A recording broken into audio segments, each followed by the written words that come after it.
Hi, it's Natalie from Not Christmas Autism Girl. Welcome back to my channel. So in this video, we're going to be talking about Candace and Jeremy from Phineas and Ferb. So I'm going to be going through them. So there's some spoiler warnings for Phineas and Ferb. I mean, it's an old show. Hopefully you would have watched it, but just in case, putting a spoiler warning, there is one. So I'm going to be talking going into a lot of some individual episodes, so spoiler. So anyway, welcome to this video. So I'm going to be discussing them individually, then I'm going to talk about them as a couple and why I like them as a couple, and I'm going to talk about some of their best moments. So let's get started. Let's jump into it. So first we have Candace. So Candace is the older sister of Phineas and the older stepsister of Ferb. And she wants to bust her brothers, but she's also one of my favorite characters in the show, probably number 2 after, well, it's hard between her or Phineas. Isabella's my favorite, and we'll get into that another time. So she's definitely in the top 3 of my favorite characters. So I really like her. I find her very relatable, the way she obsesses over her crush on Jeremy and how she has trouble not talking about him a lot, and how she just thinks he's perfect and is oblivious to the fact that he likes her back. And there's Jeremy, he's sweet and he likes Candace a lot. He really likes her and he likes everything about her, including that she likes to bust her brothers, which is really sweet. He says whenever she runs off to go bust her brothers, he'll go, "That's my girl." So yeah, some individually. Now they're a couple on Phineas and Ferb. I really like them. I saw this one article on Screen Rant that said that they took away from the show. I think they kind of added to the show. Like, it kind of gave a lot more depth to Candace's character other than being just the sister that liked to bust her brothers. Because but her anxieties and her social insecurities and her wanting to please the guy that she likes, I mean, is so relatable. I mean, I've had my fair share of crushes on guys that haven't liked me back, and so she's really lucky that the guy likes her back and that he's really a great guy. And they're supportive of each other, and they just work really well together. Even though they're animated, I see them as working really well as chemistry-wise and as healthy relationship. Because the other couple on the show, which I will talk about in another video, Phineas and Isabella, you don't see them as a couple outside of one episode. But Candace and Jeremy, the writers actually spend time on, it's actually revealed that they stay together, which is very neat because they really belong together. They clearly like each other. And that's not the only reason you should date somebody, but I think they have a really healthy relationship. So they're actually one of my favorite couples. I forget what number, but they're definitely in the top 15. So they're one of my favorites. So yeah, so their best moments, we're going to go through a few of their best moments. So the first one I like to talk about is the great indoors. Candace says to her mom, "I gotta find out why Jeremy likes me, because if I don't, then what if I change the thing that he likes about me, and then he won't like me anymore?" So then she spends the episode trying to get him to tell her why he likes her, and he just repeatedly tries to tell her what he likes about her. But they keep getting interrupted, and we're about to find out a sucker game plays a homage to a joke in the episode.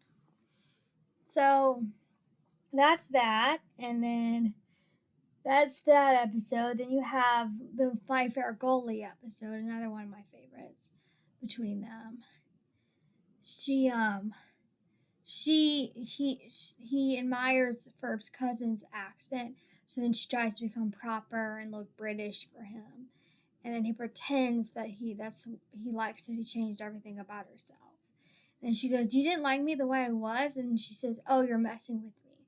And he says, "Yes, I'm totally messing with you. Now, could you drop the pretend proper act and just go back to being my girl? And she immediately slouches and goes, he liked me the way I was. And then later, when she's going off to go bust her brothers, he goes, that's my girl. Like he does in some of the other episodes. Another favorite moment of theirs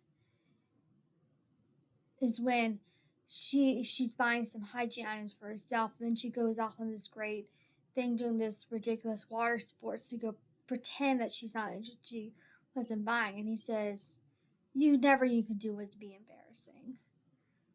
So I can't, since it's been a while since I've seen the show, I kind of think of every moment between them that I could actually make a top 10 list. So we're just going to go to number 1. Summer Belongs to You is the best Candace and Jeremy moment. According to most people I've talked to, it is the best because it's them becoming a couple. So we're going to talk about the episode in great detail. So the episode starts with Candace just focusing on them, not really the other parts. Candace calling Jeremy, and he says he had a dream about her with an iguana playing an oboe. And then she hangs up and wants to bust her brothers. And then she was freaking out. Then the night after she was going to be in charge for a couple days, she calls Stacy and goes, I'm freaking out. And she reveals that she's nervous since Jeremy hasn't called her his girlfriend nor have they kissed, that he will be tempted by French girls as they are better than her apparently. And so Stacy says, maybe you should call him your boyfriend. And then she says, I can do that. I can use the B word first. And so she's very insecure about this. But she ends up going with the boys because she realizes Jeremy's in Paris, which is where they're going. So then she goes to Paris with them, and she goes to find him, and she finds him having a really good time without her. So then she leaves, and she says it's like seeing her teacher at the grocery store weird because it seemed creepy and obsessive that she's been all this way. Then Jeremy, after she's become sure of herself, Jeremy shows up and finds out he was spying on her. And she was spying on him, I mean. And then he says, I think my girlfriend would have a little more trust in me. And she says, you'd use the G word. And he says, yeah, I use the G word. Doesn't freak you out, does it? And she says, no, because I think you use my B word. And then they're about to kiss, which I'm not going to restate every line. And he says, well, G word, you want a K word? And so they're about to kiss, but then Candace has to leave with her brothers. So then she gets trapped on this island and she's freaking out because she's never going to see Jeremy again and thinks it's the end of romance. But then they return home in time and Jeremy comes home early to see her and says he misses his girlfriend. And she goes, I like the sound of that. Tells her she forgot something in Paris. And she questions what it is, and he kisses her. And then they end the episode with them dancing together. So that is Candace and Jeremy. That is my favorite Candace and Jeremy moment. Summer Belongs to You. It's actually half of the episode is on them, and a third of it's on them. A third of it's on Phineas and Isabella. And I feel like the background is just them traveling around the world. I mean, the bet with Buford, I feel like that's kind of like secondary compared to the relationships that get covered in this episode. And I'll talk about Phineas and Isabella next time in my future video. So, hope you enjoy this video, me talking about Candace and Jeremy. If you enjoyed this video, please like, comment, subscribe, do all that fun stuff. Tell me what I should cover next if it's not already part of my plan. Send me an email if you want to in the description below. Bye.